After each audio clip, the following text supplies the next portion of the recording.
ನಿಮಗೆ theoretically 80 out of 80ಗೆ examination ಇರುತ್ತೆ. ಸೊ ಪ್ರಾಕ್ಟಿಕಲ್ ಕೂಡ ಆ್ಯಡ್ ಆದ್ರೆ ಇಂಟರ್ನಲ್ಸ್ ಕೂಡ, practical in the sense internals ಕೂಡ ಆ್ಯಡ್ ಆದ್ರೆ 100 ಔಟ್ ಆಫ್ 100 ಆಗುತ್ತೆ. ಬಟ್ ಆ 80 ಔಟ್ ಆಫ್ 80ಗೆ ಎಕ್ಸಾಮ್ನ ಬರೆಯುವಾಗ ನಾನು ಯಾವ ತರ ಪ್ರಿಪೇರ್ ಆಗಿರಬೇಕು ಅನ್ನೋದು ತುಂಬಾ ಇಂಪಾರ್ಟೆಂಟ್ ಆಗುತ್ತೆ. ನೀವೇನೆಲ್ಲ ಪ್ರಾಕ್ಟೀಸ್ ಮಾಡಬೇಕು ಮತ್ತೆ ಯಾವ ತರ ಪ್ರಾಕ್ಟೀಸ್ ಮಾಡಿದ್ರೆ ನಿಮ್ಗೆ ಒಳ್ಳೆ ಸ್ಕೋರ್ ಬರುತ್ತೆ ಅಂತ ಹೇಳಿ. Hi hello everyone, how you are doing today? ಹೇಗಿದ್ದೀರಾ ಎಲ್ಲರೂ ಕೂಡ ಚೆನ್ನಾಗಿದ್ದೀರಾ ಅಂತ ಅನ್ಕೊಂಡಿದ್ದೀನಿ. And welcome back. So today I'm here with one of the most important strategy video. So on your midterm examination. Thumbnail ನೋಡಿದ್ರೆ ಗೊತ್ತಾಗುತ್ತೆ ನಿಮಗೆ ಏನಂತ, master plan to score 100 out of 100 or 80 out of 80. ನಿಮಗೆ ಥಿಯರಿಟಿಕಲಿ 80 ಔಟ್ ಆಫ್ 80ಗೆ examination ಇರುತ್ತೆ. So practical ಕೂಡ add ಆದ್ರೆ internals ಕೂಡ, practical in the sense internals ಕೂಡ ಆ್ಯಡ್ ಆದ್ರೆ 100 ಔಟ್ ಆಫ್ 100 ಆಗುತ್ತೆ. ಬಟ್ ಆ 80 ಔಟ್ ಆಫ್ 80ಗೆ ಎಕ್ಸಾಮ್ನ ಬರೆಯುವಾಗ ನಾನು ಯಾವ ತರ ಪ್ರಿಪೇರ್ ಆಗಿರಬೇಕು ಅನ್ನೋದು ತುಂಬಾ ಇಂಪಾರ್ಟೆಂಟ್ ಆಗುತ್ತೆ. ಸೊ ಹಾಗಾಗಿ ಇವತ್ತಿನ ಈ ವಿಡಿಯೋದಲ್ಲಿ ನಾನು ನಿಮಗೆ ತಿಳಿಸ್ಕೊಡ್ತೀನಿ ನೀವೇನೆಲ್ಲ ಪ್ರಾಕ್ಟೀಸ್ ಮಾಡಬೇಕು ಮತ್ತೆ ಯಾವ ತರ ಪ್ರಾಕ್ಟೀಸ್ ಮಾಡಿದ್ರೆ ನಿಮ್ಗೆ ಒಳ್ಳೆ ಸ್ಕೋರ್ ಬರುತ್ತೆ ಅಂತ ಹೇಳಿ. Okay, and here it is 80 out of 80 ಅಂತ ಹೇಳಿದ್ರೆ ನಾನು ಅದಕ್ಕೆ ಹೇಳಿದ್ದು it's a general strategy. 80 out of 80 ಬರಬೇಕು ಅಂತ ಹೇಳಿದ್ರೆ ನೀವೇನು ಮಾಡಬೇಕು ಅಂತ ಎಕ್ಸಾಕ್ಟ್ ಆಗಿ ನಾನು ಕ್ವಶನ್ಸ್ಗಳನ್ನ ಕೊಡ್ತಾ ಇಲ್ಲ ಇಲ್ಲಿ. ಓಕೆ, ನೆನಪಿರ್ಲಿ, ಕ್ವಶನ್ಸ್ಗಳು ನಿಮಗೆ ಮ್ಯಾರಥಾನ್ಗಳಲ್ಲಿ ಆಲ್ರೆಡಿ ಸಿಕ್ಕಿರುತ್ತೆ. Okay, let's begin then. First ನಮಗೆ ಎಕ್ಸಾಮ್ ಪ್ಯಾಟರ್ನ್ ಗೊತ್ತಿರಬೇಕು. Okay, understand the exam pattern. ಗೊತ್ತಿದೆಯಲ್ವ ಎಕ್ಸಾಮ್ ಪ್ಯಾಟರ್ನು? ನಿಮ್ಮ ಸೈನ್ಸ್ ಪೇಪರ್ ಅಲ್ಲಿ, I am talking about science only. ನಿಮ್ಮ ಸೈನ್ಸ್ ಪೇಪರ್ ಅಲ್ಲಿ ಸೈನ್ಸ್ ಎಕ್ಸಾಮ್ ಬರೆಯುವಾಗ 3 ಪಾರ್ಟ್ಸ್ಗಳಿರುತ್ತೆ, 3 ಡಿವಿಷನ್ಸ್ಗಳಿರುತ್ತೆ. ಓಕೆ, ನೀವು ಟೆಸ್ಟ್ಗಳನ್ನ ಬರೆಯುವಾಗಲೂ ಕೂಡ ಹಾಗೆ ಕಂಬೈನ್ ಮಾಡಿರ್ತಾರೆ ಕ್ವಶನ್ಸ್ಗಳನ್ನ ಅಂತ ಅನ್ಕೊಳ್ತೀನಿ. ಸೊ ಅಲ್ಲಿ ಫಿಸಿಕ್ಸ್, ಕೆಮಿಸ್ಟ್ರಿ ಮತ್ತೆ ಬಯಾಲಜಿ ಅಂತ 3 ಡಿವಿಷನ್ಸ್ಗಳಿರುತ್ತೆ. 3 ಡಿವಿಷನ್ಸ್ಗಳಲ್ಲೂ ಕೂಡ same type of questions will repeat. ನಾನು ಪ್ಯಾಟರ್ನ್ ಬಗ್ಗೆ ಮಾತಾಡ್ತಾ ಇದ್ದೀನಿ. ಟೈಪ್ ಆಫ್ ಕ್ವಶನ್ ಅಂತ ಹೇಳಿದ್ರೆ either multiple choice questions, fill in the blanks ಅಂತೂ ಇರೋದಿಲ್ಲ. So very short answer type of questions, short answer type of questions, long answer type of questions ಅಂತ 4 ತರ ಕ್ವಶನ್ಸ್ಗಳಿರುತ್ತೆ. 40% ನಿಮಗೆ ಈಸಿ ಲೆವೆಲ್ ಆಫ್ ಕ್ವಶನ್ಸ್ಗಳನ್ನ ಕೇಳ್ತಾರೆ. Remember, ಅದು school level ಅಲ್ಲಿ ಆಗಿರಲಿ ಅಥವಾ ಡಿಸ್ಟ್ರಿಕ್ಟ್ ಅಥವಾ ಸ್ಟೇಟ್ ಲೆವೆಲ್ ಎಲ್ಲಾದ್ರೂ ಆಗಿರಲಿ, ಆಲ್ಮೋಸ್ಟ್ 40% ಅಷ್ಟೇನಿರುತ್ತೆ ಈಸಿ ಲೆವೆಲ್ ಆಫ್ ಕ್ವಶನ್ಸ್ಗಳಿರುತ್ತೆ. ಇನ್ನು ಮೀಡಿಯಂ ಲೆವೆಲ್ ಆಲ್ಮೋಸ್ಟ್ 30 ಇರುತ್ತೆ. ಇನ್ನು ಉಳಿದಾಗೆ 30 ಅಥವಾ 20% ಏನಿರುತ್ತೆ ಅದು ಸ್ವಲ್ಪ ಡಿಫಿಕಲ್ಟ್ ಲೆವೆಲ್ ಇರುತ್ತೆ. Integrated questions, applied questions, indirect ಕ್ವಶನ್ಸ್ಗಳನ್ನ ಆ್ಯಡ್ ಮಾಡ್ತಾರೆ. ಬಟ್ ಇವಾಗ ನಿಮ್ಮ ಮಿಡ್ ಟರ್ಮ್ ಎಕ್ಸಾಮಿನೇಷನ್ಗೆ ಪ್ಯಾಟರ್ನ್ ಗೊತ್ತಿದೆಯಲ್ಲ, ಎಲ್ಲಾ ಪೋರ್ಷನ್ ಅಲ್ಲೂ ಕೂಡ ಫಿಸಿಕ್ಸ್, ಕೆಮಿಸ್ಟ್ರಿ, ಬಯಾಲಜಿಯಲ್ಲಿ 2 ಮಲ್ಟಿಪಲ್ ಚಾಯ್ಸ್ಗಳನ್ನ ಕೇಳ್ಬೋದು. ನಂತರ 2 short answer type of questions for 1 mark ಆ ತರ ಕೇಳ್ತಾರಲ್ಲ. ನೆಕ್ಸ್ಟ್ ಅದಾದ್ಮೇಲೆ short answer type of questions for 2 or 3 mark, long answer type of questions for 4 or 5 marks. ಆ 4 ಅಥವಾ 5 ಮಾರ್ಕ್ಸ್ ಅಲ್ಲಿ ಡಯಾಗ್ರಾಮ್ಸ್ಗಳು, ಸ್ಕಿಮ್ಯಾಟಿಕ್ ರೆಪ್ರೆಸೆಂಟೇಷನ್ಗಳು ಕೂಡ ಇನ್ಕ್ಲೂಡ್ ಆಗಿರಬಹುದು. ಸೊ ಪ್ಯಾಟರ್ನ್ ಗೊತ್ತಿದೆ. So now what you need to do, ಯಾವ ಚಾಪ್ಟರ್ಸ್ಗಳನ್ನ ಓದಬೇಕು, ಮಿಡ್ ಟರ್ಮ್ಗೆ ಯಾವ್ದಿದೆ ಅಂತ ಒಂದ್ಸಲ ಚೆಕ್ ಮಾಡ್ಕೊಂಡ್ಬಿಡಿ. ನಾನು ಇವಾಗ ಒಂದು ಜನರಲ್ ಆಗಿ ತೆಗೆದುಕೊಂಡಿದ್ದೀನಿ. ಮಿಡ್ ಟರ್ಮ್ಗೆ ಎಲ್ಲಾ ಸಬ್ಜೆಕ್ಟ್ ಅಲ್ಲೂ ಕೂಡ ಅಂದ್ರೆ ಫಿಸಿಕ್ಸ್, ಕೆಮಿಸ್ಟ್ರಿ, ಬಯಾಲಜಿಯಲ್ಲಿ 2 ಚಾಪ್ಟರ್ಗಳು ಇರಬಹುದು.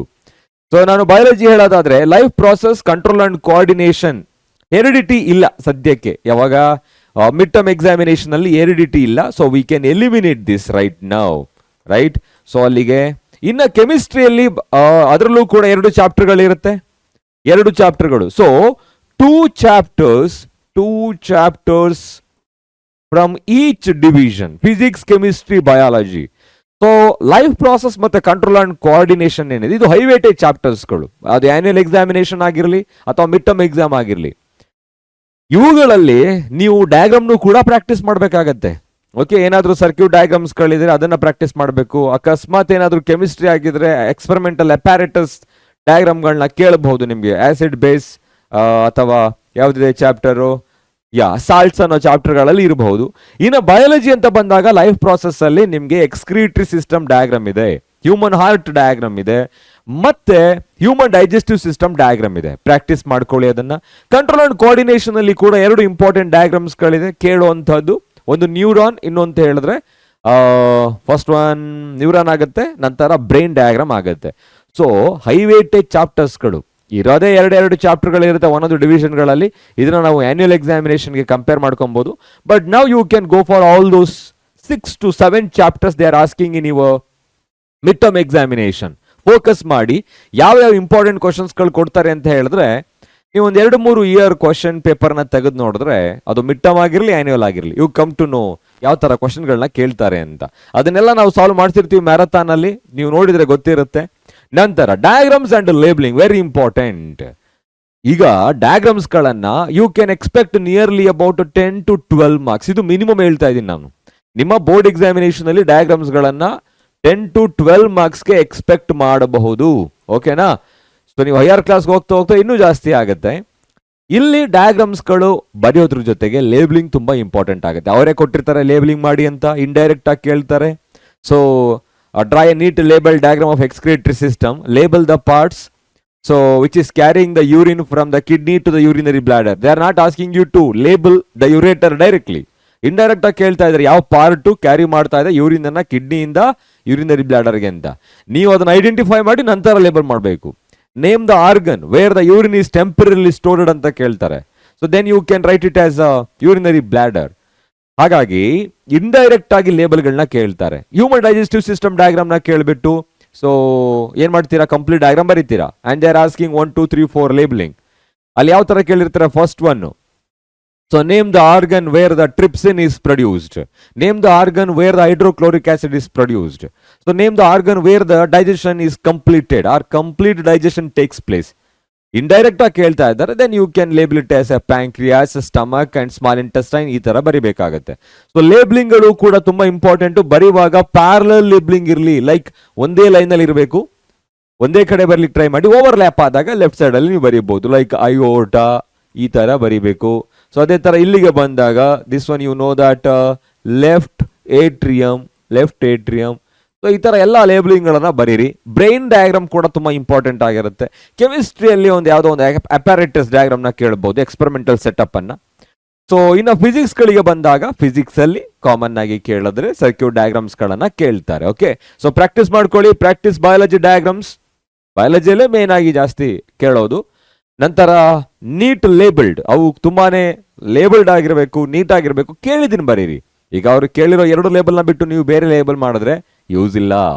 ಅವ್ರು ಏನು ಕೇಳಿರ್ತಾರೆ ಅದನ್ನ ಮಾತ್ರ ಲೇಬಲ್ ಮಾಡಿದ್ರೆ ಮಾತ್ರ ಮಾರ್ಕ್ಸ್ ಇರುತ್ತೆ. ಸರ್ಕ್ಯೂಟ್ ಡಯಾಗ್ರಾಮ್ಸ್ ಇನ್ ಫಿಸಿಕ್ಸ್ಗಳಲ್ಲಿ ಸರ್ಕ್ಯೂಟ್ ಡಯಾಗ್ರಾಮ್ಸ್ಗಳಿದ್ರೆ, ಇಲ್ಲ ಯಾವುದಾದ್ರೂ ಒಂದು ಬೇರೆ ತರ ಡಯಾಗ್ರಾಮ್ಸ್ಗಳನ್ನ ಕೇಳಿದ್ರೆ, ಅಯ್ಯೋ ಸಿಲೆಬಸ್ ಅಲ್ಲಿ ಗೊತ್ತಿರುತ್ತೆ ನಿಮಗೆ. ಹಾಗಾಗಿ you better to remember the labels while you are writing the diagram. So ಹಾಗಾಗಿ ನೆನ್ಪಿಟ್ಕೊಂಡಿರಿದೀನೆಲ್ಲವೂ ಕೂಡ. ಸೊ ಅರ್ಥ ಆಗಿರ್ಬೋದು. ಇನ್ನೊಂದು ಏನಪ್ಪಾ ಅಂತ ಹೇಳಿದ್ರೆ, ಮೇನ್ ಆಗಿ ಪ್ರೆಸೆಂಟೇಷನ್ ತುಂಬಾ ಇಂಪಾರ್ಟೆಂಟ್. ಪ್ರೆಸೆಂಟೇಷನ್ ಅಲ್ಲಿ ಏನಿರಬೇಕು, ಎಕ್ಸಾಮ್ ಬರೆಯುವಾಗ ನೀವು ನೋಟ್ಸ್ ಬರೆಯೋ ತರ ಎಕ್ಸಾಮ್ ಬರೆದ್ರೆ ಆಗೋದಿಲ್ಲ. ಅದಕ್ಕೆ ಅಂತ ಒಂದು ಪರ್ಟಿಕ್ಯುಲರ್ ವೇ ಇರುತ್ತೆ. ಆ ಪರ್ಟಿಕ್ಯುಲರ್ ವೇ ಅನ್ನ ಫಾಲೋ ಮಾಡಿ. ಆನ್ಸರ್ ರೈಟಿಂಗ್ ಅಂಡ್ ಸ್ಟ್ರಾಟಜಿ ಯಾವ ತರ ಇರಬೇಕು, ಒಂದು write to the points, especially in biology or entire science ಅಲ್ಲಿ, ಕೆಮಿಸ್ಟ್ರಿ ಫಿಸಿಕ್ಸ್ ಅಲ್ಲೆಲ್ಲ ಏನಾಗುತ್ತೆ ಅಂತ ಹೇಳಿದ್ರೆ, you need to stick with the points ಆಗಿ ಬರೀರಿ. ಇಲ್ಲ ಅಂತ ಹೇಳಿದ್ರೆ ಅವ್ರು ಏನು ಕೇಳಿರ್ತಾರೆ ಅದನ್ನೇ ಬರೀಬೇಕು. ಈಗ ಯಾವುದೋ ಒಂದು ಕ್ವಶನ್ ಕೇಳಿರ್ತಾರೆ, name the mineral required for the synthesis of thyroxine ಅಂತ. You just need to write the iodine. ನೀವು ಕಂಪ್ಲೀಟ್ ಸ್ಟೇಟ್ಮೆಂಟ್ ಬರೆಯೋ ಅವಶ್ಯಕತೆ ಇಲ್ಲ. Iodine is required for the synthesis of production of thyroxine ಅಂತ, iodine. Stick with the point. And ಏನಾದ್ರೂ ಕೂಡ more than 5 lines 6 lines ಹೋಗುತ್ತೆ ಅಂತ ಹೇಳಿದ್ರೆ ಪಾಯಿಂಟ್ ವೈಸ್ ಮಾಡಿ ಅರ್ಥ ಮಾಡಿಸ್ಲಿಕ್ಕೆ ಟ್ರೈ ಮಾಡಿ ಇವ್ಯಾಲ್ಯೂಯೇಟರ್ಗೆ. ಓಕೆನಾ? ಅದಾದ್ಮೇಲೆ ಯೂಸ್ ಬುಲೆಟ್ ಪಾಯಿಂಟ್ಸ್ಗಳು ವೈಸ್ ಅಲ್ಲಿ ಬರೀರಿ. ನಂತರ ಅಂಡರ್ಲೈನ್ ದ ಕೀವರ್ಡ್ಸ್, ಹೈಲೈಟ್ ಮಾಡಬೇಕು.